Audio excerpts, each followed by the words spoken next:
Rulito de la gente.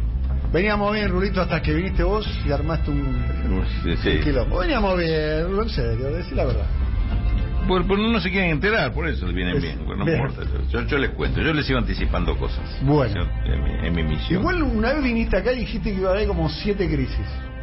Sí. No me acuerdo si fueron 7, 5, igual es lo mismo, 7, 5, no te cambia nada, ¿no? Pues ya quedan 2 o 3, digamos. Quedan 2 o 3. Pero las demás se cumplieron, digamos. En ese momento hablábamos de las elecciones y dije, no, de acá a las elecciones faltan como 5 crisis, creo que dije. Sí, exactamente. ¿Y pasaron cuántas? Y creo que pasaron 2 o 3 pasaron ya. Pasaron 2 o 3. Sí. Hay que esperar una corridita más, ¿no? Un saltinín. Sí, si no corrida, algún empujoncito va a ser, sí, claro. Muy bien. Claro. Aparte tenemos una oposición que cada vez es más proclive a eso. Claramente. A hacer la cosa a los empujones o a lo... Igual no hay que sorprenderse por eso, porque es el comportamiento histórico que tuvieron, ¿no? Sí, no. Seamos buenos también, Rulito, ¿no? Con él, no, bueno, pero tiene un aditamento que vos mismo hoy pusiste, que es muy oportuno decir que tenemos una oposición o un sector de ultraderecha con expectativas de llegar por elecciones al poder. Ya no es menor eso, no es menor. Yo le doy el dato... Y no es que esa ultraderecha se hizo más democrática, no, ultraderecha con los métodos... se hizo más ultraderecha. Más de ultraderecha, claro. El dato... Yo el otro día tuve una tenida con el licenciado Diego Stulbach, sí, con Rosendo Fraga, y estuvimos hablando un poquitito de la coyuntura nacional, y vemos todo, y venía yo de estar en Hipólito Yrigoyen en 250, sí, ahí en el edificio de Ministerio de Economía, y hablando de la coyuntura local, el crecimiento de Patricia Bullrich. Hoy en la interna, Patricia Bullrich le está ganando a Horacio Rodríguez Larreta. Eso está pasando hoy. Sí. Tranquilamente podría llegar a ser la candidata de la oposición, Patricia Bullrich, con un discurso de ultraderecha. Y algo que le escuchaba, creo que a Santiago Giorgetta estos días, y con un Milei que todavía tiene una expectativa muy grande. Ahora, un Milei frente a una candidatura de Patricia Bullrich se desinfla, ¿no? Se desinfla, es como que le chupa muchos votos ahí. Yo hago siempre este experimento y vamos a la columna, porque no me quiero dispersar. Sí. Si yo fuese gorila, ontológicamente antiperonista, antimovimiento nacional y popular, ¿no? Sería ese, vería a Leuco, a Viviana Ganosa, a Majul, la Nación Más. Si yo tengo que elegir una persona que me genera expectativa, que me transmite emoción y me transmite entusiasmo, yo pensaría en Patricia Bullrich. O sea, para el 25-30% que considera que el peronismo es un problema, que los planes son un problema, que el Estado es un problema, la que genera expectativa es Patricia Bullrich. Pero vamos a la columna. Sí, realmente de acuerdo. Vamos a la columna. Tiene que ver con el tema anticipamos un poquito. Tasas de interés, parte fundamental, y voy a explicar por qué, del acuerdo con el Fondo Monetario Internacional. Tasa de interés que no es una tasa de interés fija. La tasa de interés del fondo tiene varios componentes. 2 son fijos, que es la tasa que cobra el fondo en general, que es del 1%. Tiene otro componente que es un 2%, que es el sobrecargo que paga Argentina por tener un crédito que excede largamente la cuota que tiene. Las famosas sobretasas. Claro, que tiene el fondo. Y después hay una tasa variable. O sea, sobre esos 3 puntos hay una tasa variable. Que en el momento que se firmó el acuerdo, en el momento que esa tasa variable se compone, es un promedio de las tasas de interés de referencia que cobran Estados Unidos, Gran Bretaña, Japón, China, y se me está escapando un quinto país. Que hace una especie de canasta de tasas. Que hace una canasta entre y la Unión Europea, es el Banco Central Europeo, es la quinta. Es decir, entre esos 5 bancos, debe ser la Reserva Federal, el Banco de Inglaterra, el Banco Central Europeo, estaba separado desde el principio. Banco de Inglaterra estaba separado porque nunca fue de la zona euro. Gran Bretaña mantuvo la libra esterlina como moneda. Japón y China, es decir, el yen y el yuan, son esos 5 bancos con distinto peso, hacen una canasta de monedas. La tasa de interés promedio entre esas tasas de referencia le suman a la tasa del fondo. Cuando se firmó el acuerdo en marzo del año pasado, esa tasa era del 1,25. Sumado a los 3 puntos anteriores, hace una tasa original del acuerdo de 4,25%. ¿Cómo se pagan estos intereses? Estos intereses se pagan trimestralmente, es decir, la tasa anual dividido 4 en los días 1 de febrero, de mayo, de agosto y de noviembre. Esos son los días en que se pagan los intereses trimestrales, digamos, sería del acuerdo. Por eso el último pago fue el 31 de enero y 1 de febrero. Se hizo un pago importante que tiene que ver con el primer trimestre de intereses de Estamos este año. hablando intereses del acuerdo firmado por Alberto y Guzmán, ¿no? Del acuerdo Guzmán. Exactamente. Entonces, por eso, el acuerdo se firmó en marzo de 2000. No es ya el acuerdo Macri. No, digamos, y recordemos una particularidad. El acuerdo con Macri no se cerró. Lo que se hizo un nuevo acuerdo que te prestan la plata para pagar el otro acuerdo anterior. Es decir, por eso se dice, hubo una refinanciación, pero no reprogramación, refinanciación para... No renegociación. Vos tenés una deuda con el banco, yo soy un amigo tuyo y te presto la plata para que le puedas pagar las cuotas al banco como la tuviste. Entonces, después al final vas a tener una deuda conmigo. Cancelaste la deuda, pero tenés una deuda conmigo. En este caso es el mismo actor, el mismo acreedor te hace un nuevo préstamo para que me vayas pagando el acuerdo anterior, pero me vas a deber la plata de este nuevo acuerdo. Por eso son 44.500 millones de dólares del nuevo acuerdo, que es equivalente a lo que originalmente fue el primer acuerdo. Ahora, de los 500 millones de dólares que ya se habían pagado del acuerdo anterior a marzo del 2022, lo que hace, te digo, bueno, te doy un acuerdo por todo, mejor dicho, 4.500 habían pagado, quedaban 40.000. Dice, bueno, te doy un acuerdo por el total, con lo cual te doy una financiación extra, que fue lo que se dio como extra en el primer año. O sea, que el primer año del acuerdo tuvimos un préstamo nacional de 4.500 millones y una tasa de interés que te daba, que era del 4,25%. Este año, a diferencia del anterior, ya no vamos a tener préstamo extra.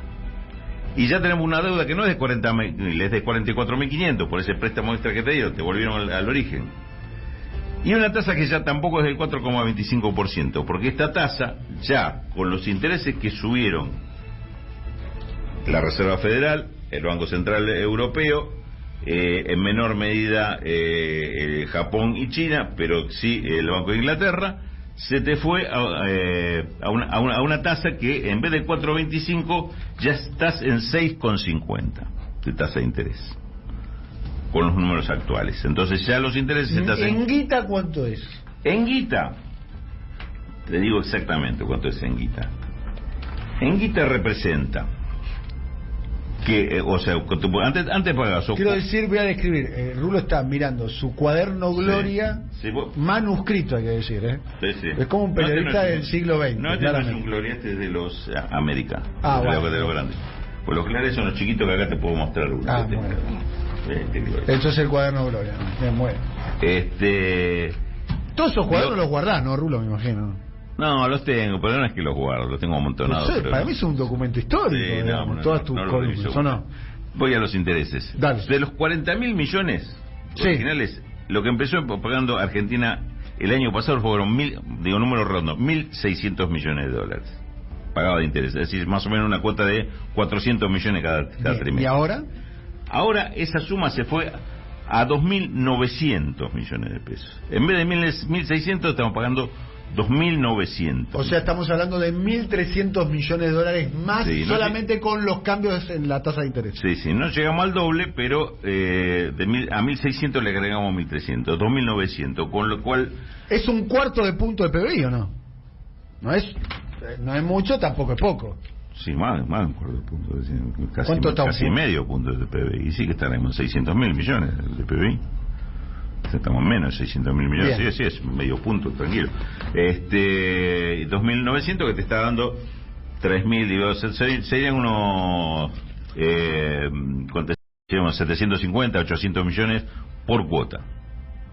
En vez de 400, 750 millones el 1 de febrero, el 1 de mayo, lo que estoy diciendo.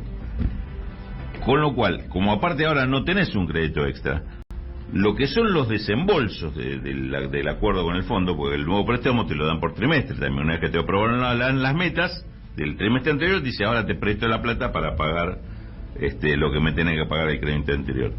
Cada vez es menor el desembolso con respecto al total de lo que pagás, porque el préstamo es para pagarle el capital, no pagar los intereses. O sea que este año Argentina va a tener que pagarle neto al Fondo Monetario Internacional estos 2.900 millones y un poquitito más, porque ya le anticiparon parte del crédito total en el primer año. Es decir que el Fondo Monetario Internacional, ya el préstamo, y ahora lo tengo que poner entre un millón de comillas, el préstamo del Fondo Monetario Internacional que te está dando, ya le estás pagando por el anterior más de lo que te da con el nuevo.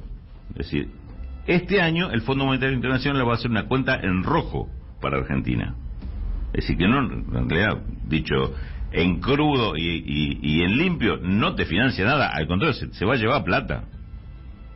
Y encima te hay que hacer un brutal ajuste para cumplir con esto, porque además, si se te agregan estos intereses, quiere decir que tenés que presionar más el ajuste sobre las cuentas externas por lo menos, porque ya con el superávit no te va a alcanzar, y un superávit comercial que ya no va a ser el mismo año pasado por problema de la sequía.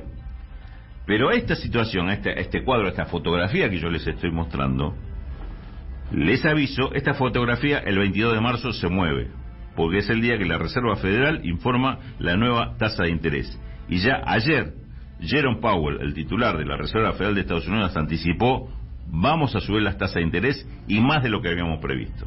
En eso se parece mucho al gobierno de Alfonsín también, ¿te acordás? En la época de Alfonsín. ¿Powell o el... No, en la época de Alfonsín, una de las cuestiones que terminó ahorcando financieramente al gobierno tenía que ver con la suba de tasa de interés en Estados Unidos, ¿no? Sí. Y subía un poco el pago de la deuda. Bueno, para ir terminando, querido Para Rubén. ir terminando, vamos a tener un problema serio con eso, quiere decir que esos 2.900 millones de dólares van a ser más todavía. Cuando mueva la tasa de interés de Estados Unidos se está hablando en medio punto. Lo que se puede esperar es que en la semana siguiente van a subir la tasa a todos los demás, por lo menos de este lado del mundo. Es decir, Banco de Inglaterra, Banco Central Europeo, probablemente Japón. Hay que ver cómo reacciona China, porque China siempre se juega en función de eso, pero puede jugar en el mismo sentido o en sentido contrario.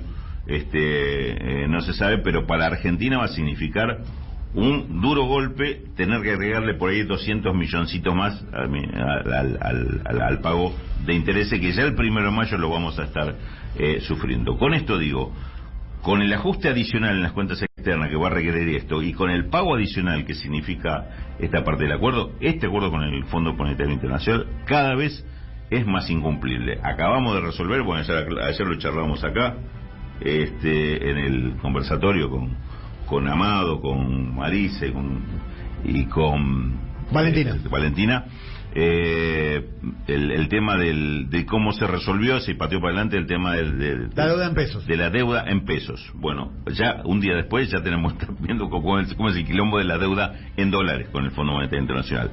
Esto, digamos, y ya para terminar, cierra que todo el esquema económico argentino y como consecuencia el político está muy atado a la lógica financiera. Es muy conspiranoico, lo desarrollamos otro día porque no quiero que el programa se me vaya de las manos y voy a abrir una ventana grande, pero es muy conspiranoico pensar que el proyecto que tienen para la Argentina en la División Internacional del Trabajo es que sea un país endeudado y un Estado fallido, digamos, que estemos permanentemente 10, 20, 30 años con este quilombo de la deuda en pesos, la deuda en dólares, la deuda en pesos, la deuda en dólares, y que no podamos tener un mínimo plan de desarrollo e inclusión.